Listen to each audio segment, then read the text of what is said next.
In today's video, I'm going to teach you how to draw freehand on a Miro board. Whether you're collaborating with a team or working on a solo project, Miro is a fantastic tool for bringing your ideas to life.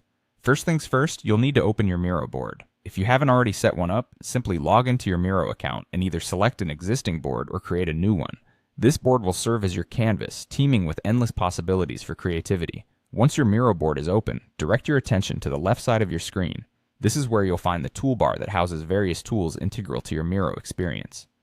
In this left toolbar, look for the pen or draw tool. It's usually represented by an icon that resembles a pen or marker. Click on this tool to activate it. After selecting the pen tool, it's time to choose your pen style. Miro offers a variety of options to suit your drawing needs. You can opt for a pen, marker, or even a highlighter.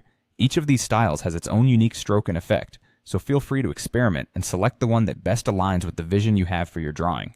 Now that you've chosen your pen style, you can start drawing freely on your Miro board. To do this, click and drag your mouse across the screen. If you have a trackpad or a stylus, you can use those as well to create smoother and more precise lines. This functionality makes Miro accessible and user-friendly for different preferences and hardware. While drawing, remember that you can release your mouse button, lift your finger from the trackpad, or stop applying pressure with your stylus whenever you wish to finish a stroke. This action ends your current line, allowing you to begin another one or simply admire the work you have already completed. Drawing freehand on a Miro board is a bit like sketching in a digital notebook. It provides a lot of flexibility and freedom, enabling you to brainstorm ideas, draft diagrams, or even create art.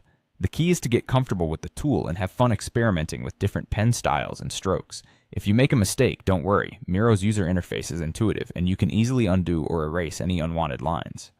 There it is, a simple and straightforward guide to help you get started with freehand drawing on a Miro board. As you continue using Miro, you may discover new techniques and tools that enhance your drawing experience and foster your creativity. Whether you're a seasoned artist or a beginner exploring digital drawing, Miro has something to offer everyone. So go ahead and start creating, and let your imagination unfold one stroke at a time.